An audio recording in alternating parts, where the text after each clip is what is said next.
Hello, everybody, and welcome back to Big Talk Pigskin. I'm your host, Bowden, and I'm joined by my wonderful co-host, Korbin. Korbin, how are we? What is up? How we doing? Doing good. Glad to be here. A little bit of stuff to talk about here. Draft night tonight for us. Tonight.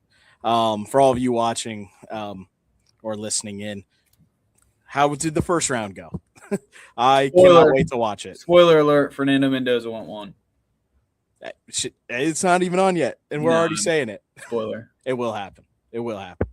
But I'm excited to watch the drafts coming up tonight, and obviously you guys already know what had happened, but those next couple of days will be good. And we'll go over a bunch of that draft stuff. We'll go over some prospects today. You might have already seen them get taken, and then next week we'll plan on us talking about the guys who went in the draft. Yeah, see how good our projections are for those first top 10-ish guys. Yeah. But anyway, up first today, we have potential QB controversy at Ohio State. Not sure how this will actually go. I'm sure Julian Sayin will be the starting quarterback next year, but Tavian St. Clair in their spring game this past weekend went crazy. Played really, really good. I have it here. Where'd it go? I think the talking points are so interesting. And these are things that you look at 15 years ago, spring game, there is nothing that really comes about this. And just to tie my guys into this, I think it's so funny because everyone was like, what is Michigan doing? They're not playing any of their starters, and this is why. this is why you don't play your starters. Yeah, exactly. Because Bryce did play. Well, I know, but I'm saying he didn't do very well. People are actually calling for Michigan to do the same thing. Exactly. It's always the spring game fever where it's the backup quarterback. These guys that are I don't know. It's interesting. They're usually playing against the twos. Yeah. Usually they're playing against the second team defense, although I don't believe Tavian was. I believe they were both going up against the one defense. And Julian ended his time playing 8 for 14 passing, 81 yards. A tipped pass went for an interception. And then he also had a 4-yard touchdown run. Tavian, the backup as of right now, and probably will be going into the season. He's a redshirt freshman. He's from Ohio. He's an Ohio boy, born and raised. I don't know if that's true. I don't know if he's born here. But he went to Bell Fountain. He went 9 for 20 passing, so about the same when you look there. His accuracy wasn't as good, but he had 161 yards, so he had a little bit more bigger plays, probably more open passes. And then also a touchdown pass. So my guess here is when you kind of see these differences in stats, because I didn't watch their game. I didn't watch their spring game. I didn't watch the highlights of their spring game, if I'm being honest. I don't really care. I'm not an Ohio State fan. But just the way it looks, if you're going 9 for 20 and you have 80 more yards than the guy who went 8 for 14, it seems that you had bigger pass plays drawn up for you, called for you to do. They want to see your arm talent. They're working that out of you. Julian, they're just letting him play. Hey, this is our typical routine. Go do some of this stuff.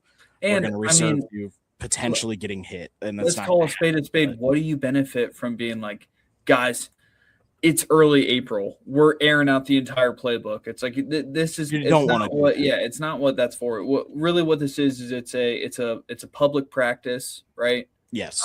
Maybe some more exciting drills.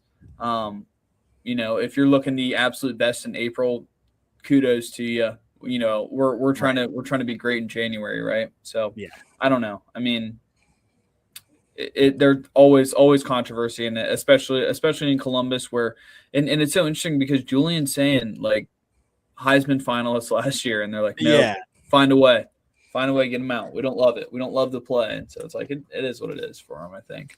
I mean, I get it. I'm not huge fan of Julian Sayin. I don't think he'll be the best quarterback in the NCAA next year or anything like that. He had the best receiving room. He had the best receiving room in NCAA or in the NCAA. So it's obviously he's going to look good, I think it's the same for Tavian if he played. I think he'd look good too. You have more experience in Sayin. It makes no sense to switch QBs here. None especially. I mean, redshirt freshman, it's like, let him sit. Yeah. If he didn't leave this year, then when Julian's gone next year, he's going to be around again. Mm-hmm. If you think because that's the narrative, again, is it's like Julian's saying there's not another year after this. No. It's like you're gone. Like you're gone. Like, when was the last time we saw a senior quarterback at Ohio State? That maybe that's not true. Maybe that's other than maybe one that didn't transfer in as a senior, because obviously Will Howard. But even his last year, even he would be transferring in, I guess. Yeah, but I'm saying he played multiple years, not transferred in for his last season. It's kind of what I'm thinking in my mind. But yeah, 100%. I mean, it's been a while since you've seen one of those more true. I played multiple years at Ohio State. Will Howard was 1 year. He was one and done at Ohio State. Yeah. Transferred from Kansas State, played well there, but all his other years were there. But yeah, I don't see any reason to make a change unless you go into unless they love what they're seeing in practice from Tavian, and Julian's just looking bad in practice. I mean, I guess if that's the case, but based on what I'm seeing here, I think it's just that it's spring talk. Exactly. It's spring talk. Like I said, the same thing's going on at Michigan. Not as much. I'm sure this one's being blasted a lot more. Yeah. On to our next thing. Just kind of some new faces for these teams in the Big Ten at their quarterback position. There's going to be 8 new teams with starting quarterbacks this year. The biggest one of who will be Indiana, having Josh Hoover. Over at Illinois, you'll have Caton Hauser. He transferred. I believe that was the East Carolina or Old Dominion transfer. Maybe not James Madison, I don't believe. I don't know where all these guys went off the top of my head. Nebraska. You were talking about who's quarterback? Illinois, Caton Hauser. Yeah, so he's from East Carolina. East Carolina, okay. Yeah. I knew he's from over that direction, one of those couple schools. Nebraska will have Anthony Calandria. He was at UNLV, as we all know, played pretty well there. Aiden Childs was at Michigan State last year, now will be the quarterback of Northwestern. Did the opposite of Pat Fitzgerald there. Yeah, the old flip. Yeah. Penn State will be starting Rocco Becht from Iowa State. That's the entire team, as you guys I'm sure know. Wisconsin will have Colton Joseph starting for them. He's another transfer as well. Can you fact check where he's from for me? You said Colton Joseph. Colton Joseph. Unfortunately, it doesn't look like he's popping up on my list here. I've got I do have, however, Rutgers, Dylan Longduran. He's transferring. He's transferring in from Boston College. Colton Joseph, that is the guy from Old Dominion. Yeah. So I knew there was East Carolina, Old Dominion had come over to the Big Ten. I just didn't know where at. And then that last team kind of there will be Iowa starting a new quarterback. No decision has been made on that yet. There won't be. People are saying it's going to go into the season. Don't like that.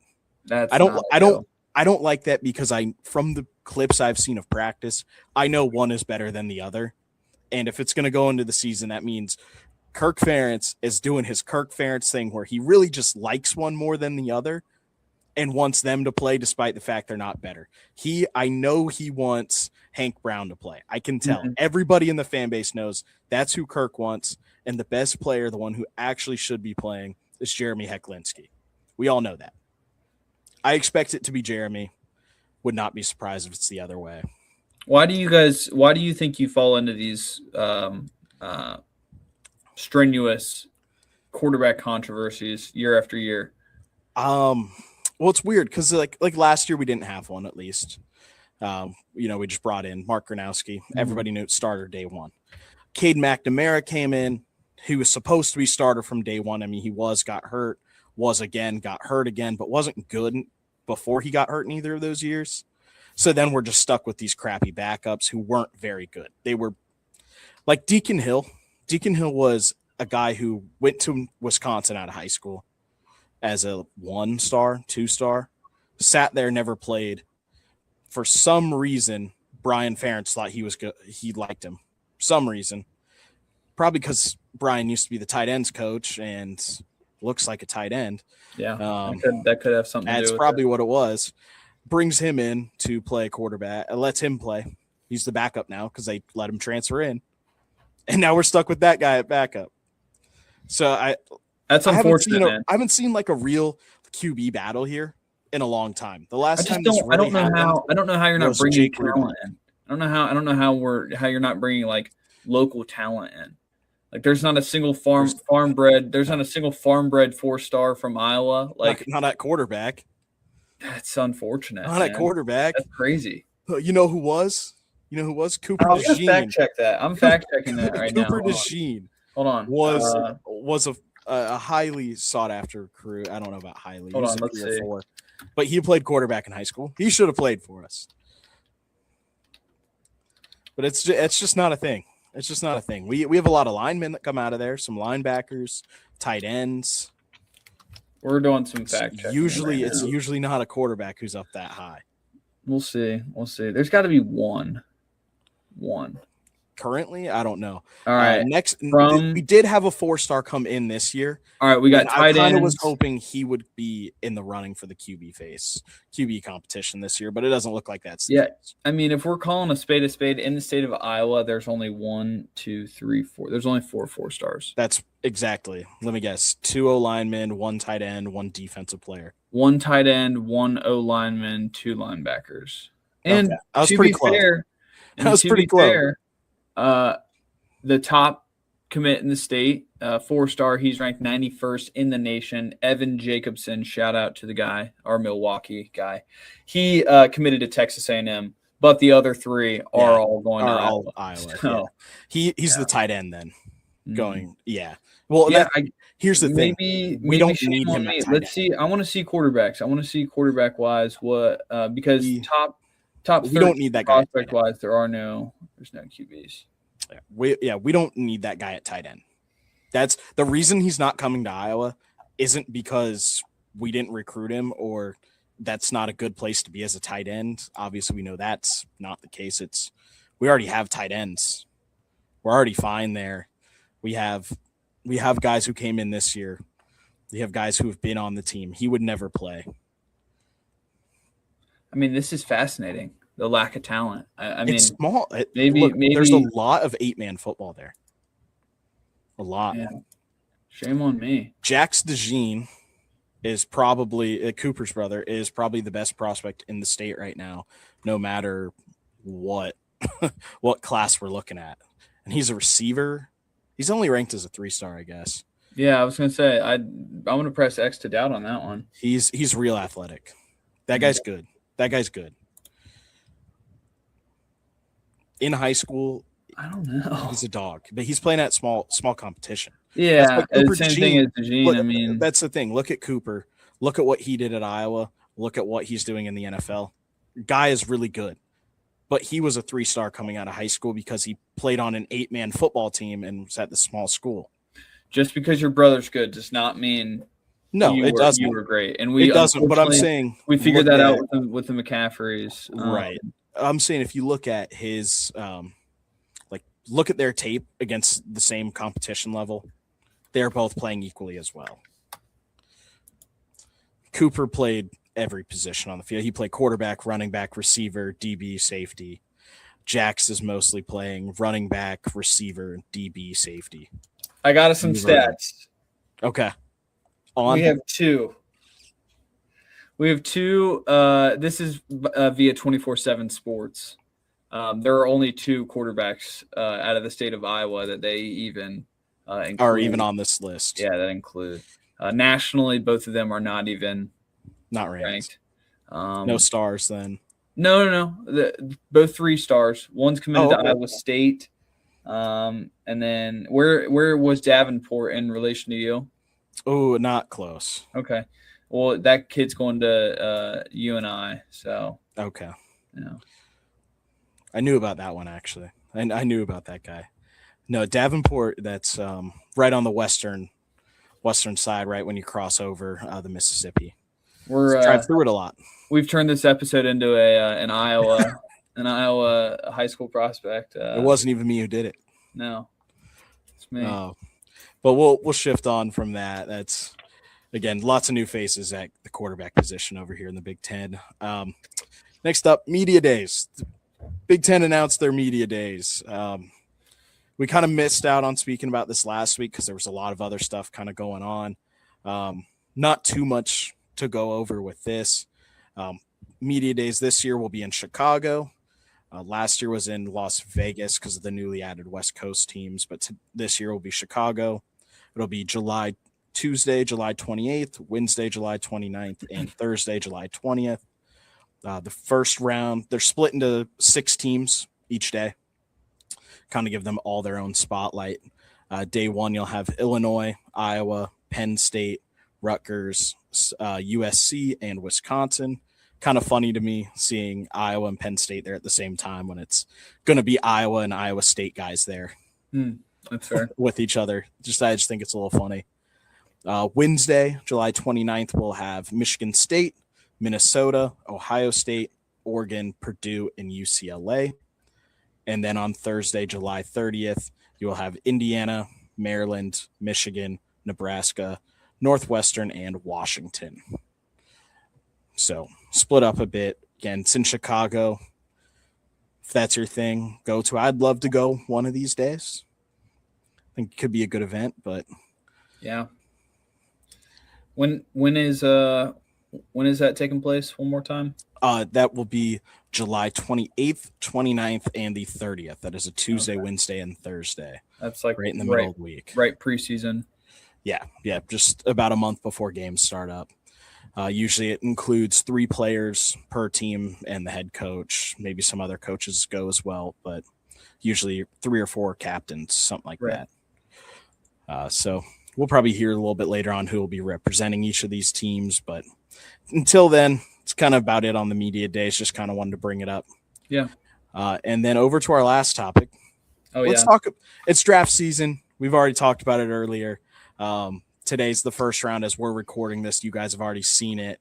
Then the second round Friday, and then Saturday, the third round, or third day, rounds 4 through 7, second and third round on Friday. So we just kind of want to go through some of the Big Ten draft prospects. I know we've kind of hit on some of the bigger guys before. Not going to go too over in depth into each of these guys, but just kind of go over some of the people who are here. Oh yeah, and I love draft season, like what you said. I think my favorite time of the NFL. Yeah, it's such an interesting time because I mean, when football fans like all of us are, it's like the precipice, and it's like the crossing point of what makes our sport so great. You could be this baller in high school, can't make it in college. You could be this baller in high school, you make it in college, can't make it in the NFL. And so you get to see these guys that really make it, sort of the testament of time. So it'll be interesting. It'll be exciting too.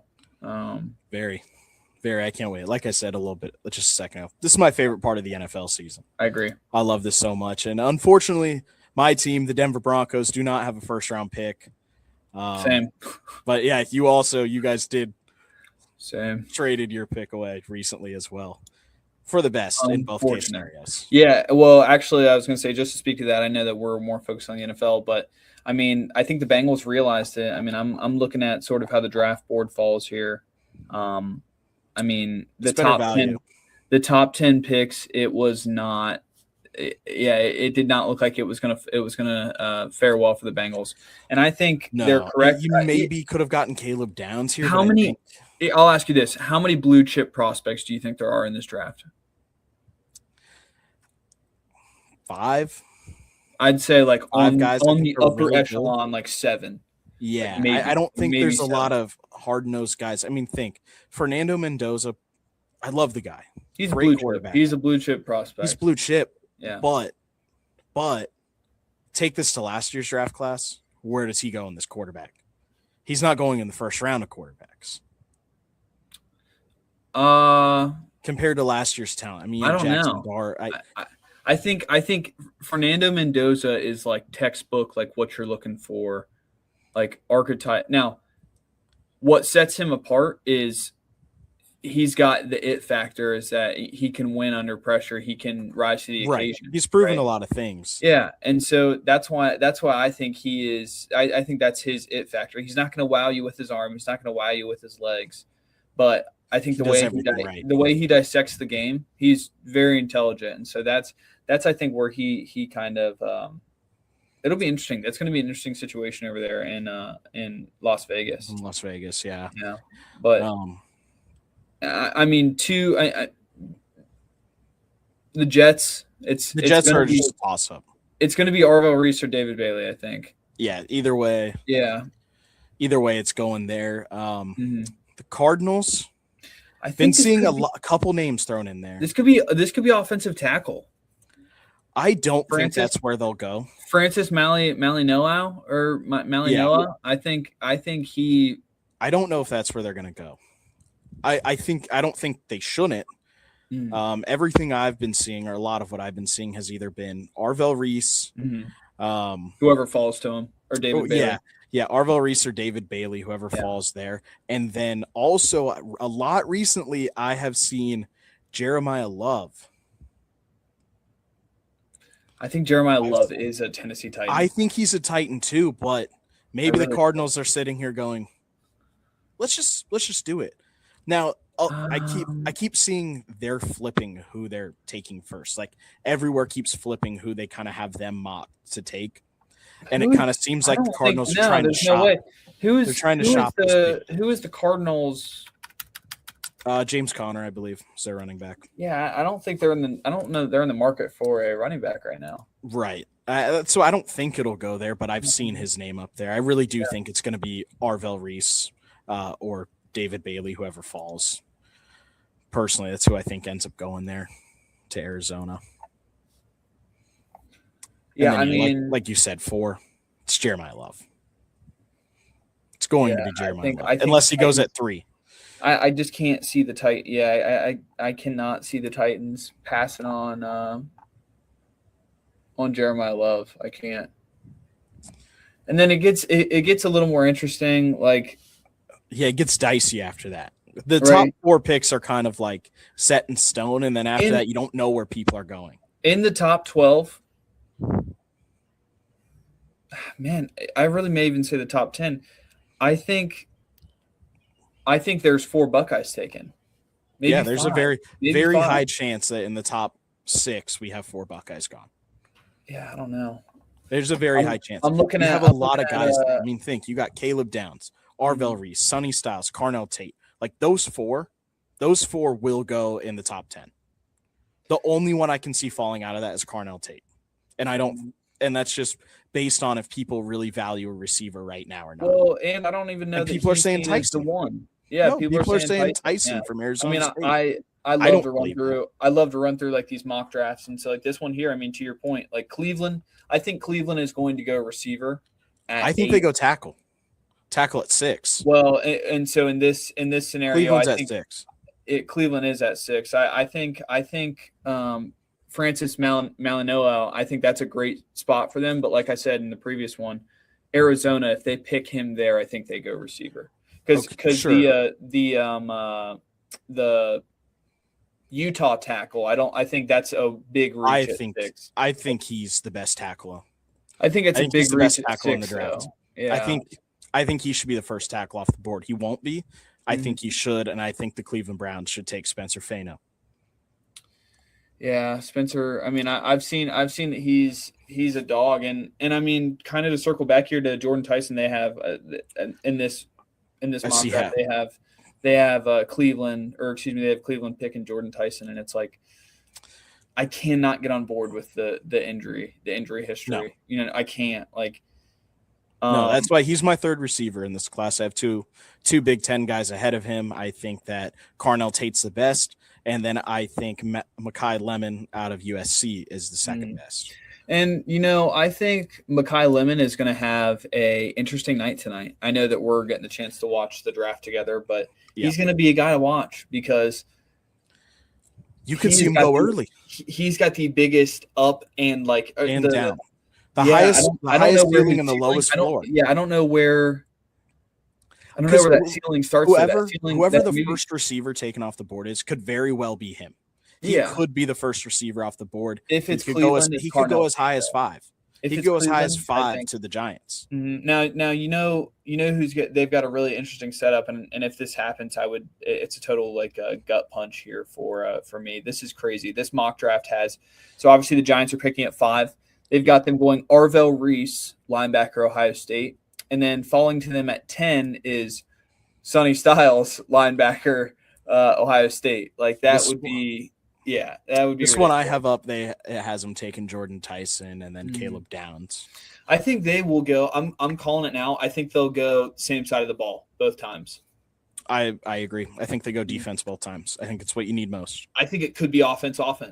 We got to watch if they go tackle receiver, yes. Or if they go lineman receiver, I think so. Or they go receiver lineman, or running back lineman. If Jeremiah Love is somehow there at 5, you take him no matter what. Anywhere past 4. I'm telling you right now, if Jeremiah he falls past 4, he's the biggest steal. I think the best player in this draft. Who do you think the best player in this draft is? Who do I think? I think the best player in this draft is I'd probably say Arvell Reese, I think is the best player in this draft. The best potential in this draft is Jeremiah Love. See, I completely could turn out to be Arvell Reese because Arvell Reese, he's played 1 season. I don't care. I think the best player in this draft. I think the best player in this draft is probably. I hate to say it, but it might be Caleb Downs. Okay. It may be positionally value wise. You're not going to pick a safety, number 1 so or high. number 2. You can't. That's the only issue. And it's the same thing with linebacker. Like everything that this class is strong about. It's not your wow factor. It's not a cost effective option to be like, we're going to draft this guy 10th overall. It's like, no. You draft edges, you draft quarterbacks, you draft wide receivers with like maybe a running back, and then maybe a running back. But even running back, it's maybe. It's a maybe. It doesn't make sense. Really love him. You have to really love him. No, but I'm saying like financially, it doesn't make sense because Jeremiah Love, if he is drafted 4th right now, he will be like the 3rd highest paid running back. Yeah, starting the season, and it's like that just does not make sense. Whereas like Carnell Tate is going to get drafted top 10, and he's going to be like the 10th overall paid receiver, and it's like, hey, that's bang for your buck. If he's a dog, he's a dog. If not, Right. But yeah, so it's going to be really interesting. Draft night, man. This. I have also seen that maybe Sonny Styles goes 6 to the Cowboys. That the Cowboys trade up for the Browns. The Browns trade back, and then they take a lineman a little bit later on. I just think at that, 12th pick. I'll be honest with you. I think like pick 9. I think pick 9 from like 19, like that 10 pick stretch is just like it's insane. It's going to be a lot going on there. I think there's going to be some movement going on there as well. Well, and it's going to be a lot of fun, and I'm sure you guys enjoyed watching it because we're kind of hyping it up, but it's already happened for all of you. Yeah, seriously. So we'll see how it shakes. Yeah, definitely. Do you have any more thoughts on the NFL draft? I don't. Here's what I'll say tonight, and this is my one prayer as a Bengals fan. I really hope Jacob Rodriguez makes it through tonight. I think he will. I hope so. Not unfortunately, I think he's better than I think he's good enough that he should be going in the first round, but it doesn't seem that's the way it's going to go. So, yeah, I mean, I think he is the second consensus like off-ball linebacker behind Sonny. So, I mean, we will have to see what that looks like. But I have seen, I've seen Browns fan pages be like, we've got to get Rodriguez with 37. And so, I mean, that would be icing on the cake if they got it. But that's all I've really got for draft night. It's going to be a lot of fun. Yeah, it's going to be a lot of fun. That's all I really have as well. So thank you guys for tuning in again. Just remember, come back next week. We'll be talking about like kind of recapping all of the draft and everything. And yeah, hope you guys enjoyed. Thank you for tuning in. We'll see you.